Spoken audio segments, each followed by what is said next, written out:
کہ بھائی جو پیچھے ہوا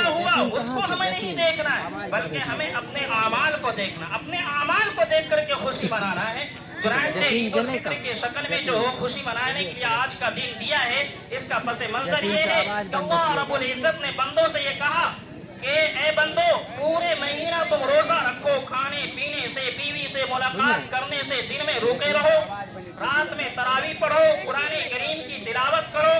اور مسلمانوں نے اس حکم کو بجا لایا، اس حکم کے اوپر عمل کیا۔ جب مسلمانوں نے اس حکم کے اوپر عمل کیا تو اللہ رب العزت نے خوش ہو کر کے کہا کہ اے مسلمانوں، تم نے میرے حکم کو مانا، میرے حکم کو مانتے ہوئے تم نے پورا مہینہ روزہ رکھا، پورا مہینہ تم نے قرآن کریم کی تلاوت کی، پورے مہینے تم نے تراویح پڑھی، اس لیے آج میں تمہیں خوشی منانے کے لیے دن دے رہا ہوں، اور جاؤ عیدگاہ جاؤ اور 2 رکعت نماز پڑھ کر کے اپنی خوشی کا اظہار کرو۔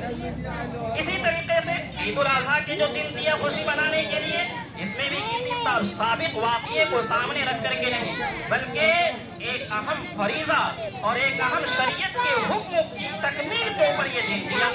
کہ مذہب اسلام کی بنیاد 5 چیزوں پر رکھی گئی ہے، ان میں ایک اہم چیز ہے حج، اور حج کے سارے ارکان کی جو تکمیل ہوتی ہے وہ 9 ذی الحجہ کو تکمیل ہوتی ہے۔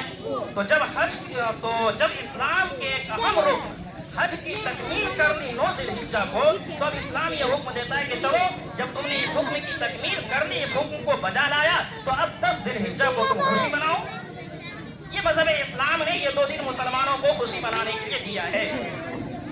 اور مذہب اسلام نے خوشی منانے کے لیے جو دن دیا ہے اس کے لیے طریقے بھی مقرر کر دیے۔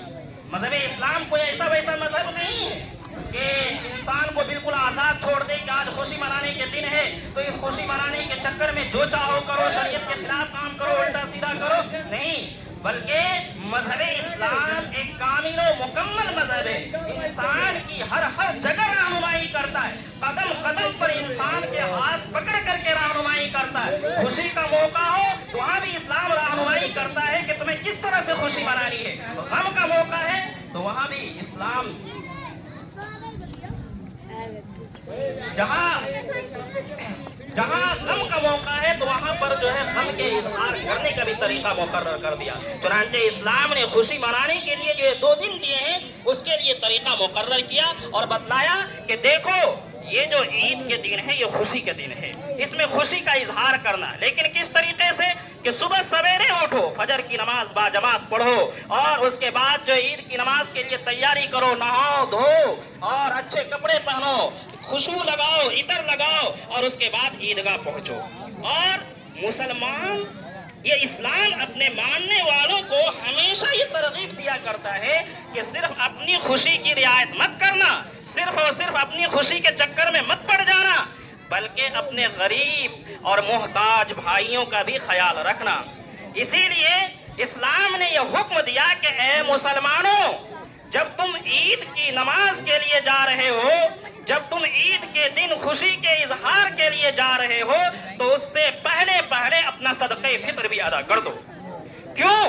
اس لیے کہ 5 انگلیاں برابر نہیں ہیں، اسی طرح تمام کے تمام مسلمان برابر نہیں ہیں، کوئی غریب بھی ہے، کوئی محتاج بھی ہے، کوئی تنگ دست بھی ہے، کوئی بیچارہ ایسا بھی ہے کہ جو دن بھر مزدوری کرتا ہے تو شام میں ان کا چولہا جلتا ہے۔ اس لیے اسلام نے یہ کہا کہ ایسے لوگوں کی بھی رعایت کرو، ایسا نہیں کہ اپنی خوشی منانے کے لیے نکل پڑا اور اپنے ان بے بس اور لاچار اور غریب بھائیوں کو، مسلمانوں کو بھول گئے، نہیں، بلکہ بتلایا کہ عید کی نماز سے پہلے اپنا صدقہ فطر ادا کرو، اور یہ صدقہ